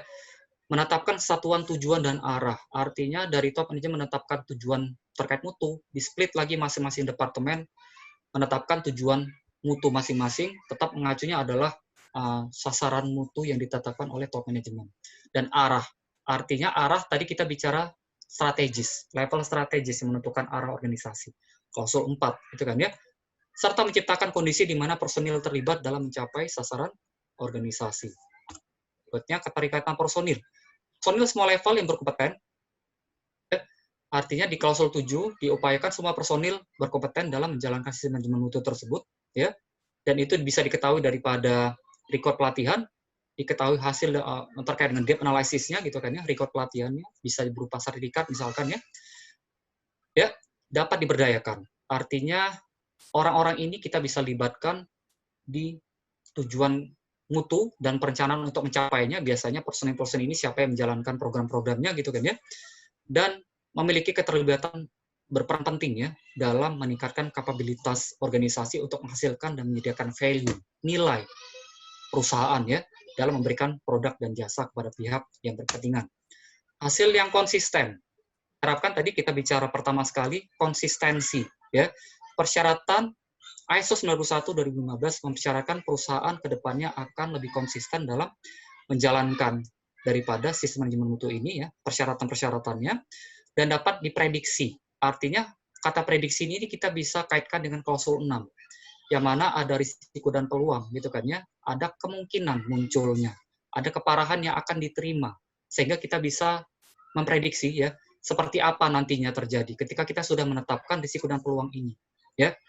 Yang akan dicapai lebih efektif dan efisien. Efektif, berhasil, yang sesuai dengan tujuan perusahaan, efisien. Berbicara cuan gitu kan ya, rendah biaya gitu kan ya. Biayanya bisa ditekan gitu kan ya. Apabila aktivitas ini semua dipahami oleh seluruh bagian departemen misalkan, seluruh karyawan misalkan ya, dan dikelola sebagai proses-proses yang saling terkait dalam sistem manajemen yang koheren seperti itu. tingkatan kaitannya dengan klausul 10 untuk meningkatkan kinerja perusahaan, performance terkait dengan sistem manajemen mutu, dan mencapai keberhasilan yang berkelanjutan, continuous improvement, ya, melalui menjalankan siklus PDCA, ya, dengan persyaratan kita harus menentukan konteks organisasi, ya. Organisasi harus mendorong dan mendukung perbaikan di klausul 10, ya. Artinya ketika ada ketidaksesuaian, ada akar penyebab, ada corrective action gitu kan yang sudah ditetapkan, nah itu harus dilaksanakan oleh personil atau bagian yang tertera yang harus menjalankan tanggung jawab tersebut. Dan juga jika ada masukan input saran bisa jadi dari pihak yang berkepentingan atau dari peraturan perundangan yang mengatur yang berpotensi untuk meningkatkan perbaikan berkelanjutan, nah itu perlu dipertimbangkan oleh top manajemen untuk meningkatkan kinerja sistem manajemen mutu. Meningkatkan kinerja perusahaan dan mencapai kesuksesan yang berkelanjutan, organisasi harus menetapkan proses pengambilan keputusan berbasis bukti. Bukti artinya bisa dikaitkan dengan catatan. Maka dengan itu kita harus menjaga catatan yang ada di internal perusahaan. Nah, ketika pengambilan keputusan yang dilakukan oleh top manajemen melibatkan level di bawah manajerial atau level manajerial, biasanya dia akan meminta buktinya mana, gitu kan? Recordnya mana, pelaporannya mana. Nah, itu harus disediakan. Sehingga perlu ditetapkan lamanya catatan tersebut harus disimpan. Oke. Berikutnya, dalam rangka meningkatkan kinerja perusahaan dan mencapai keberhasilan yang berkelanjutan, organisasi harus mengelola hubungan dengan pemasok. Ada kaitannya dengan komunikasi internal dan eksternal, ada kaitannya juga di klausul 8 terkait dengan penyediaan barang dan jasa. Ya. Mitra dan pihak-pihak lain yang berkepentingan. Oke.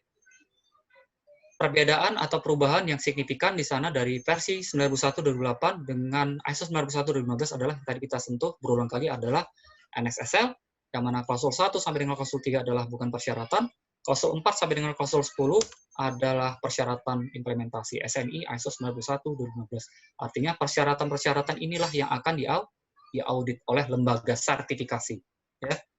Oke, kita lihat sekilas video yang menggambarkan service excellent, di mana di sana ada Mr. Bean dan ada bintang film yang sudah meninggal sebenarnya, tapi ini baik untuk kita pelajari. Sebentar, saya share suaranya.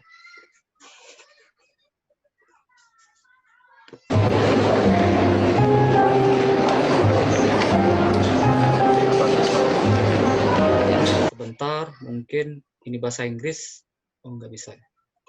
Oke. Biasanya ada auto translate gitu, teman-teman. Looking for anything in particular, sir?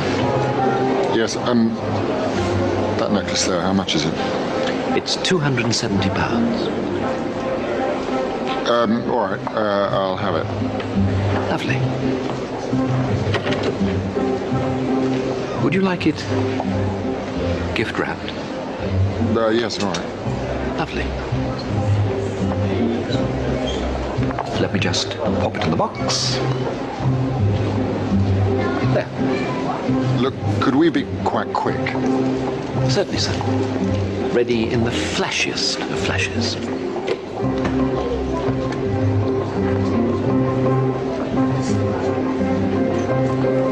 There. That's great. Not quite finished.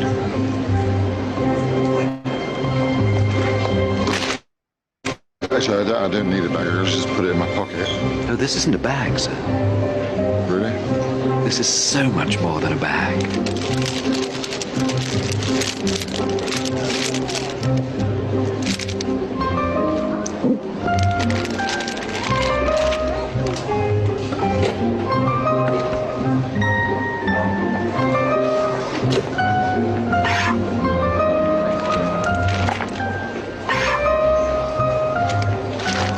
Could we be quite quick, please? Prontissimo.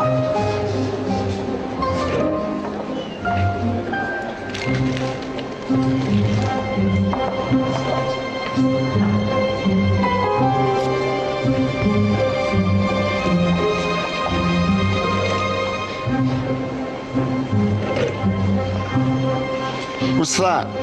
It's a cinnamon stick, sir. Actually, I really can't wait. Oh, you won't regret it, sir. Want to bet? Tis but the work of a moment. There we go. Almost finished. Almost finished. What else can there be? You're going to dip it in yogurt? Cover it with chocolate buttons? Oh, no, sir. We're going to pop it in the Christmas box. But I don't want a Christmas box. But you said you wanted it gift wrapped. I did. This is the final flourish. Can I just pay? All we need now Oh, God. is a sprig of holly. No, no bloody holly. But, sir, Leave it, just leave it. Oh, loitering around the jewellery section, I see. No, I was just looking around. Don't worry, my expectations are not that high. Oke, tadi kita sudah lihat video bersama terkait dengan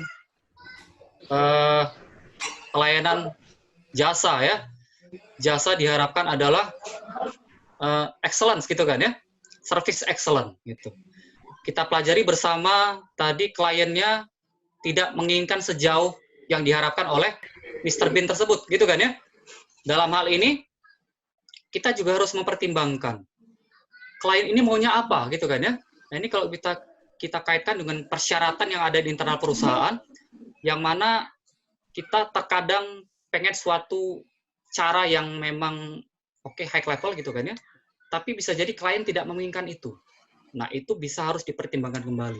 Sehingga ketika kita akan membuat suatu produk, kita bisa meminta secara langsung maunya klien seperti apa. Gitu kan ya. Tadi Mr. Bean tidak menanyakan maunya seperti apa, tapi dengan inginnya memberikan service excellent, dia memberikan semaksimal mungkin.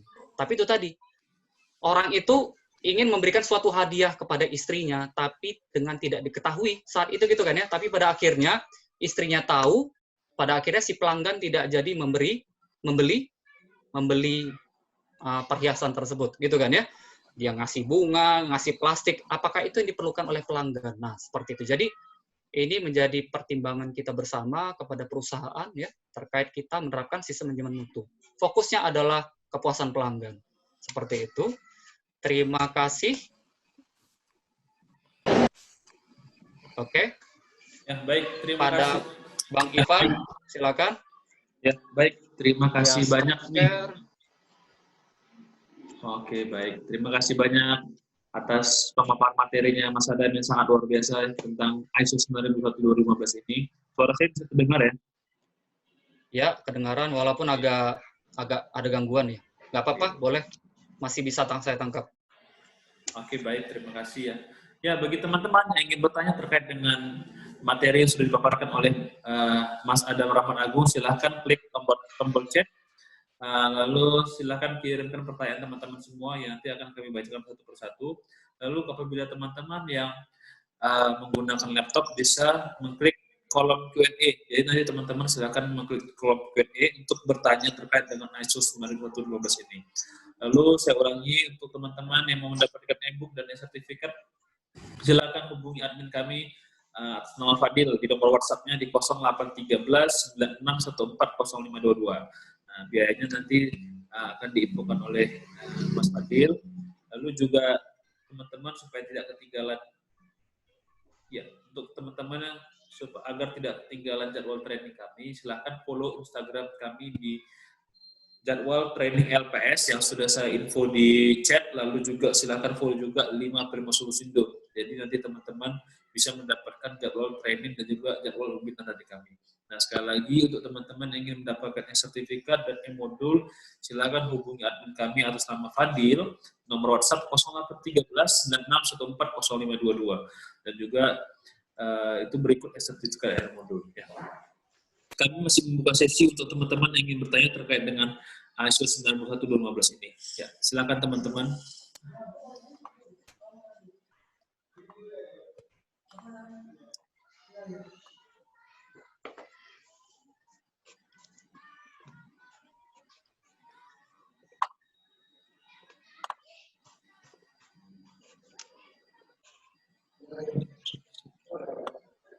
Ya, sekali lagi untuk absensi kita tidak menggunakan absensi karena ini webinar secara gratis. Ya.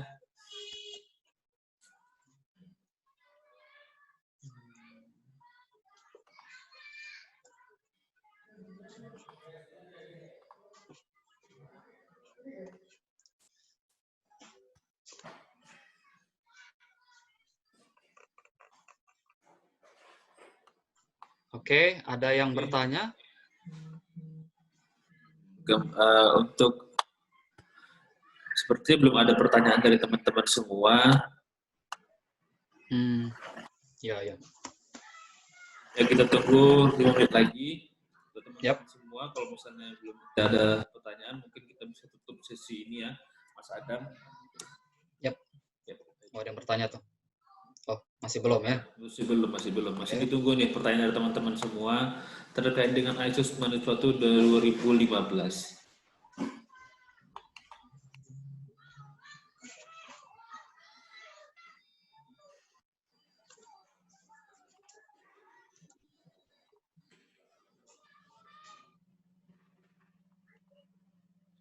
Adam, izin bertanya nih, terkait dengan ISO 9001-2015 sendiri, total klausulnya ada berapa ya Mas Adam?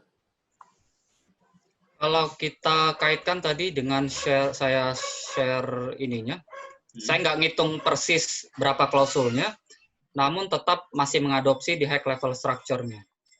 Seperti itu. Jadi klausul 4 ada 4 subklausul ya. Klausul 5 ada subklausulnya. Berikutnya di klausul 6 ada 3 klausul. Ada 3 klausul sebenarnya. Berikutnya klausul 7 ada 5 ya, klausul 8 ada 7, klausul 9 ada 3 ya. Klausul 10 ada 3 juga seperti itu. Jadi ada total 10 klausul, cuman masing-masing klausul ada subklausul lagi ya berarti ya? Iya, benar sekali.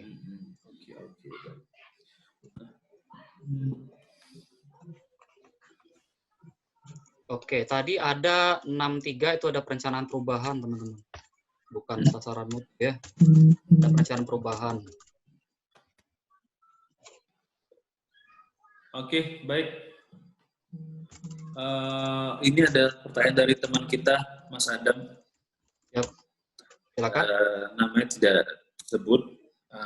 Izin bertanya, apa perbedaan utama dalam konten antara versi lama ISO dengan versi baru? Maksudnya adalah versi lama yang 2008 dan versi baru 2015. Yang konten yang perbedaan yang paling utama maksudnya.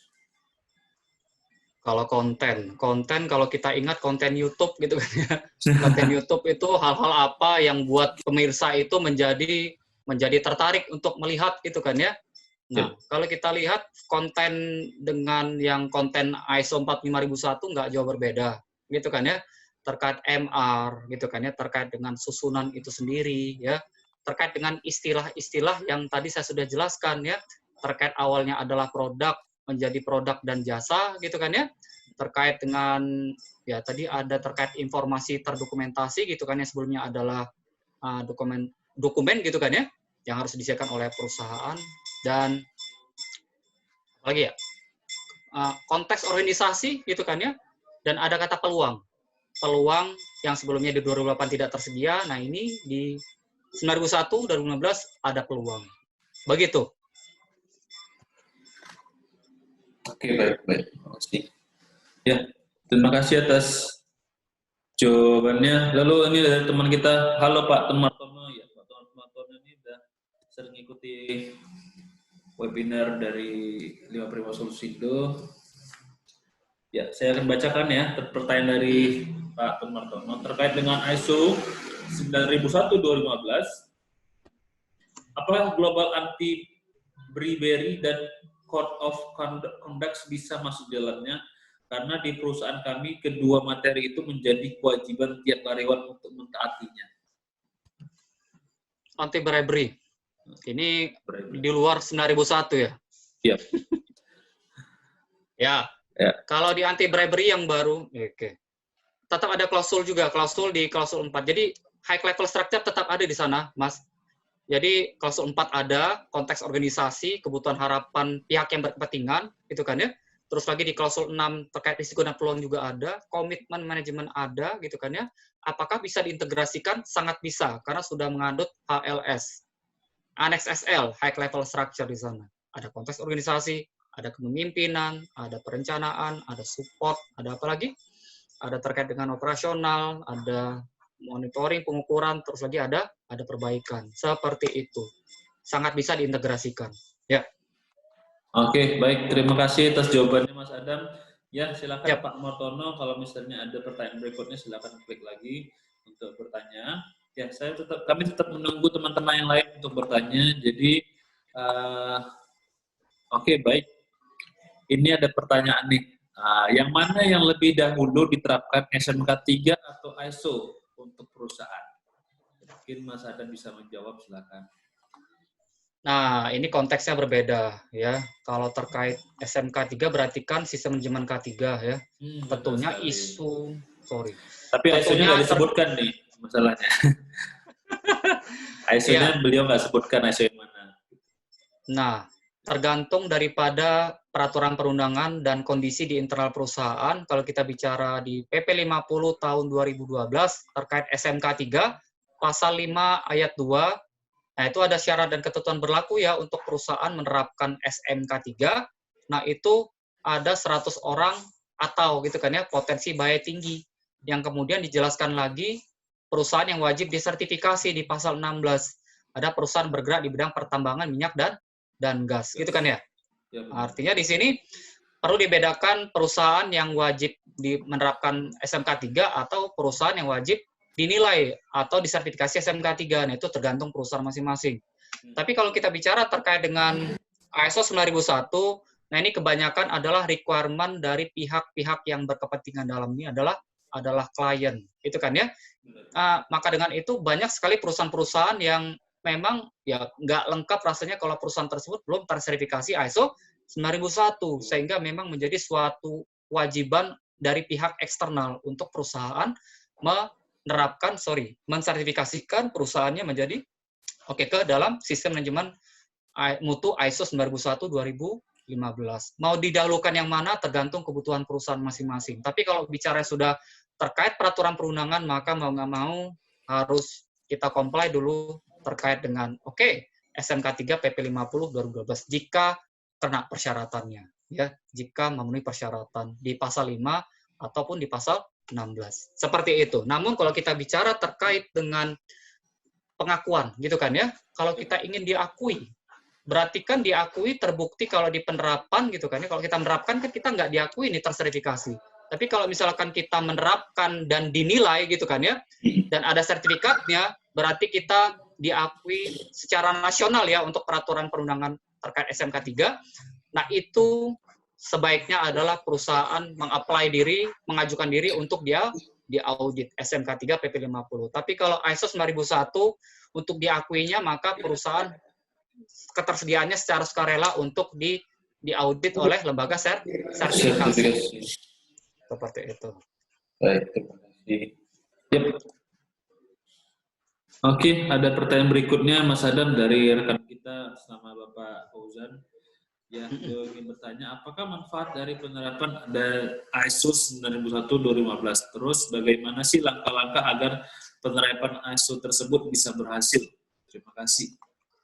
Oke, tadi ada manfaat-manfaat saya sudah jelaskan ya. Yang mana di sana meningkatkan kemampuan organisasi ya untuk fokus kepada pelanggan. Yang selama ini kita fokus hanya di keuntungan internal saja gitu kan ya. Tapi kalau sini kita fokus kepada pelanggan. Kedepannya ketika kita fokus pada pelanggan, kita akan lebih aware komplainnya, risikonya yang terjadi seperti apa nantinya gitu kan ya. Bang Ivan boleh di mute dulu? Oh ya, maaf. Siap. Oke, jadi fokus pada pelanggan. Artinya kedepannya walaupun kita nanti kita lebih terorientasi kepada kepuasan pelanggan, maka keuntungan-keuntungan tersebut ya akan kita peroleh secara sendirinya ya. Fokus pada pelanggan itu yang utama untuk di mutu ya. Kita bisa meningkatkan kemampuan kita untuk fokus pada pelanggan dengan kita menerapkan ISO 9001. Menciptakan konsistensi, artinya kita bisa menerapkan suatu persyaratan tertentu tapi berkelanjutan, berkontinus gitu kan ya, konsisten. Misalkan kita tetapkan jadwal untuk inspeksi atau kalibrasi. Setiap tahun misalkan 2 kali gitu kan ya. Oke, kedepannya mungkin bisa kita tetapkan 3 kali setahun misalkan. Atau terkait dengan beberapa kegiatan lainnya yang bisa meningkatkan kinerja mutu di internal perusahaan. Ya. Hubungan internal antar organisasi, ya, hubungan antara internal eksternal. Nah, dengan menerapkan ISO 9001, nah itu kita bisa memperkuat hubungan gitu kan ya, dengan pihak eksternal, dengan klien gitu ya, dengan pihak yang ada di sekitar perusahaan. Kesadaran organisasi, awareness-nya dalam menjalankan sistem manajemen mutu, artinya untuk meningkatkan kinerjanya, untuk semangat dalam menjalankan aktivitasnya ya, dan dengan tujuan adalah yaitu tadi, disesuaikan dengan tujuan mutu yang ada di internal perusahaan. Misalnya adalah menurunkan komplain pelanggan misalkan, atau meningkatkan kepuasan pelanggan. Meningkatkan mutu ya, pengambilan keputusan, meningkatkan tindakan peningkatan ya, sampai menurunkan ketergantungan personil ya, dihubungkan dengan jika personil semuanya sudah berkompeten gitu kan ya, dengan kita menjalankan ISO 9001, maka dengan perusahaan menjalankan prosesnya secara mandiri gitu kan ya, masing-masing departemen. Tapi tetap ada interaksi di sana, ada hubungan yang baik di internal perusahaan seperti itu. Oke, berikutnya langkah yang seperti apa yang wajib atau yang baik yang kita lakukan untuk mulai menerapkan ISO 9001. Yang 3 skala penting adalah yang pertama, top manajemen berkomitmen.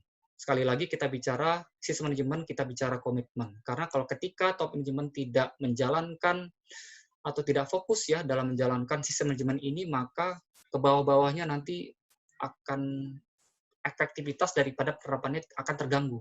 Jadi budayanya memang harus kita bentuk dulu dari top manajemen ya.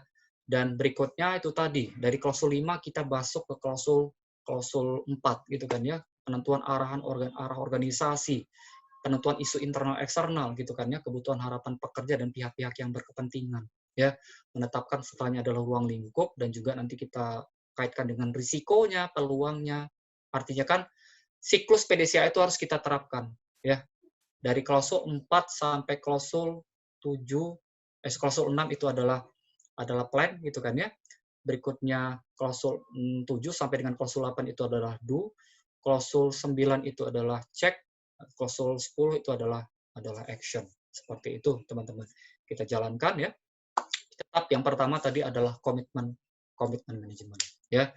Untuk menumbuhkan komitmen manajemen ini tidak mudah ya. Satu sisi memang harus ada seseorang yang memang mempunyai pengaruh yang tinggi di internal perusahaan ya, yang mempunyai pengalaman yang cukup baik ya terkait penerapan sistem manajemen mutu ini untuk bisa menguatkan, meyakinkan top manajemen untuk komitmen gitu kan ya. Sekali lagi kalau kita bicara kepada manajemen biasanya dikaitkan dengan cuan ya, dengan efisiensi, dengan uang gitu kan ya.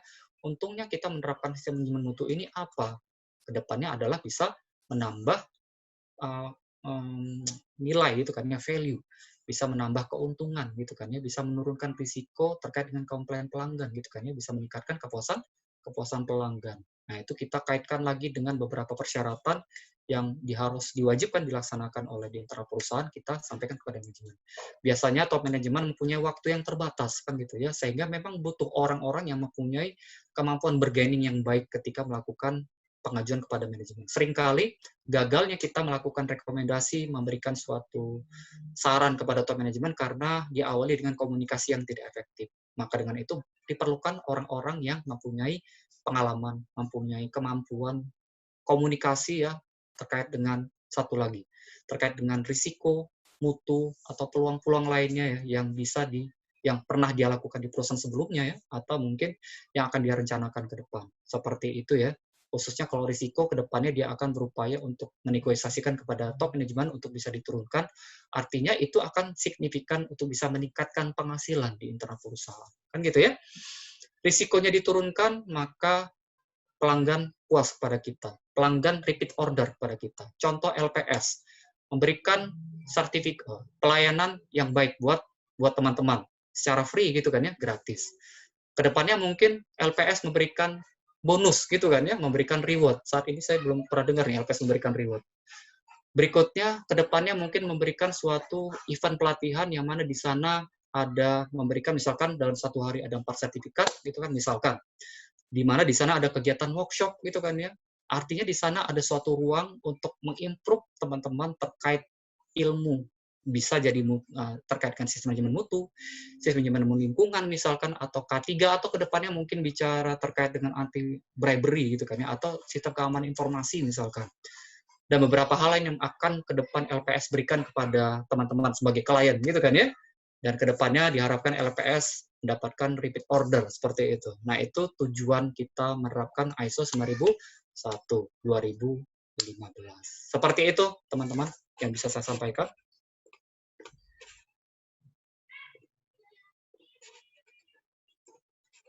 Baik, berikutnya, halo, bisa dengar suara saya, Mas Adam? Bisa banget, silakan. Baik, berikutnya ada pertanyaan dari tersebut namanya. Izin bertanya lagi, mengapa tinjauan manajemen dipindahkan ke evaluasi kinerja 9.3? Lalu ada pertanyaan dari Muryadi Muri, apakah jika perusahaan ingin menerapkan SMP3 wajib membentuk P2K3 terlebih dahulu? Mungkin ini bisa langsung saya jawab. Untuk menerapkan SMP3 memang syaratnya untuk harus ada P2K3 tentunya. Ya, ini untuk pertanyaan dari teman kita, mengapa tinjauan manajemen dipindahkan ke evaluasi kinerja 9.3? Apakah termasuk dari ISO 91, Mas Adam? Iya, oke. Boleh di-mute lagi, Bang Ivan? Boleh. Tinjauan manajemen dipindahkan ke 93. Artinya begini, teman-teman teknikal komite 176 atau 175 ya, mendevelop standar ini beberapa berdasarkan daripada survei-survei yang ada sebelumnya. Kan gitu ya. Diharapkan memang kalau memang tinjauan manajemen ini kan posisinya memang berada di cek gitu kan ya, kita akan mereview hasil kerja keras yang dilakukan berdasarkan perencanaan yang sudah ada kan gitu kan ya. ISO cycle-nya seperti itu kan gitu. Nah, kalau ditanya kenapa dipindahkan ke 93, saya jawabnya seperti itu, tapi kalau mempertanya lebih dalam lagi, tanyakan ke technical komite 176. Kenapa? Karena bukan saya yang mendevelop ISO 9001 2015, Mas. Oke? Itu yang bisa saya berikan. Berikutnya terkait tadi disebutkan bahwa perusahaan tidak diwajibkan untuk memiliki representatif, namun bila pihak manajerial belum fokus, bisakah sertifikasi tercapai dengan menggunakan pihak ketiga vendor? Dalam hal ini mungkin MR-nya melibatkan pihak ketiga.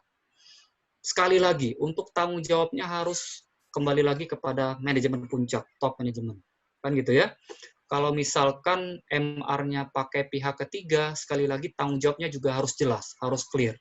Ketika nanti top manajemen tidak tersedia, maka dia ini akan mengambil kendali, tapi tanggung jawabnya tetap si top manajemen. Sehingga MR harus ditetapkan SK-nya, tanggung jawabnya juga harus clear gitu kan ya, dan harus ada struktur organisasinya.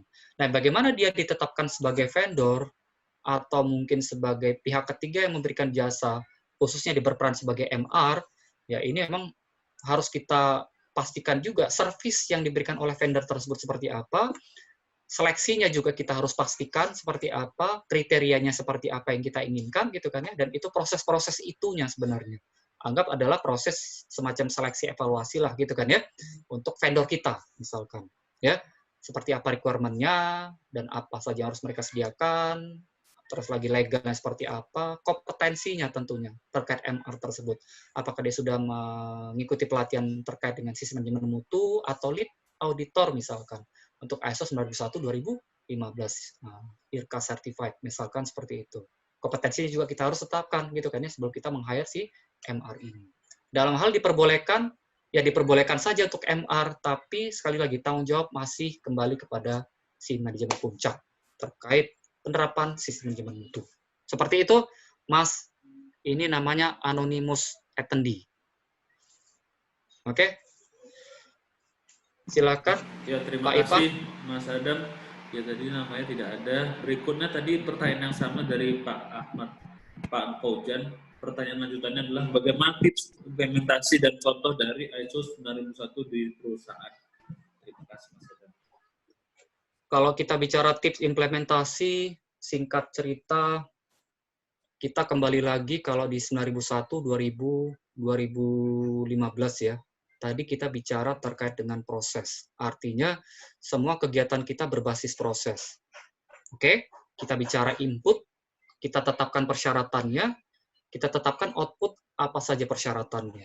Kan gitu ya. Nah, ini tercantum dalam dokumen kita. Boleh SOP, walaupun tidak diharuskan SOP, boleh berupa semacam suatu dokumen tertentu yang mana di sana tidak berupa hard copy, tapi soft copy. Nah, itu ditetapkan oleh perusahaan. Tapi sebelum sampai ke sana, yaitu tadi, kita tetapkan, ada komitmen manajemen, gitu kan ya. Komitmen manajemen sudah ditetapkan sebenarnya di ISO 9001, tinggal menjalankan saja. tinggal bagaimana kita mengkoordinir di internal perusahaan. Boleh kita tetapkan tim ISO. Biasanya seperti itu kan ya. Ditetapkan juga SK-nya, tanggung jawabnya. Ya, dalam hal ini nanti tim ISO ini akan mencoba untuk mengkoordinir di semua departemen. Jadi masing-masing tim ISO, oke, dari perwakilan departemen HRD, bisa jadi dia nanti akan mengkontrol rekaman. Atau mungkin ada tanggung jawab lain yang akan melakukan pengendalian kontrol rekaman tersebut misalkan. Ya, jadi tetapkan timnya silakan, nggak ada masalah. Yang penting tanggung jawab kembali lagi kepada si top management. Komitmen tadi yang pertama, timnya juga tetapkan. Berikutnya tadi kita juga bicara terkait dengan informasi terdokumentasi. Itu dokumen adalah sebagai guidelines-nya. Catatan adalah sebagai evidence-nya dari guidelines yang berdasarkan proses ya. Proses, berbasis proses, dokumen berbasis proses yang kita tetapkan di internal perusahaan. Bukti-buktinya ada. Berikutnya, ya, risiko dan peluang gitu kan ya. Salah satu dari dokumen proses itu kita menetapkan risiko dan peluang di tahapan perencanaan. Nah itu kalau Mas baca ya, Mas Fauzan baca di klausul saya yang saya sudah beberapa sedikit jabarkan tadi ya, dan juga ISO cycle-nya itu diterapkan saja implementasinya seperti apa. Dalam hal itu tadi, kalau kita bicara keseluruhan implementasi, memang prosesnya akan membutuhkan waktu yang ya bisa jadi 1 hari akan saya bahas proses mulai daripada klausul 4 sampai dengan klausul 10. Yang pada akhirnya nanti kita akan menemukan ketidaksesuaian, kita akan menemukan terkait dengan peningkatan berkelanjutan yang diperoleh dari peluang. Nah, ketidaksesuaian harus kita lakukan tindakan perbaikannya agar tidak terulang kembali akibat dari risiko. Berikutnya terkait dengan peluang untuk peningkatan berkelanjutan. Itu sebaiknya kita manfaatkan peluang tersebut. Dengan tujuan apa? Untuk continuous improvement. PDCA dilakukan terus gitu kan, akan kita menemukan smart way gitu kan ya, cara yang pintar untuk menjalankan suatu proses tertentu. Kan gitu ya. Seperti itu Mas Fauzan yang bisa saya berikan kepada Mas Fauzan. Mungkin ada yang bertanya lagi atau bagaimana Bang Ivan? Ya, sejauh ini seperti tidak ada pertanyaan lagi dari teman-teman kita semua. Saya rasa sudah cukup, mengingat sebentar lagi ya, di Jakarta akan memasuki waktu azan maghrib ya, Mas Adam. Oke, siap. Oke, baik. Sebentar, Mas Adam.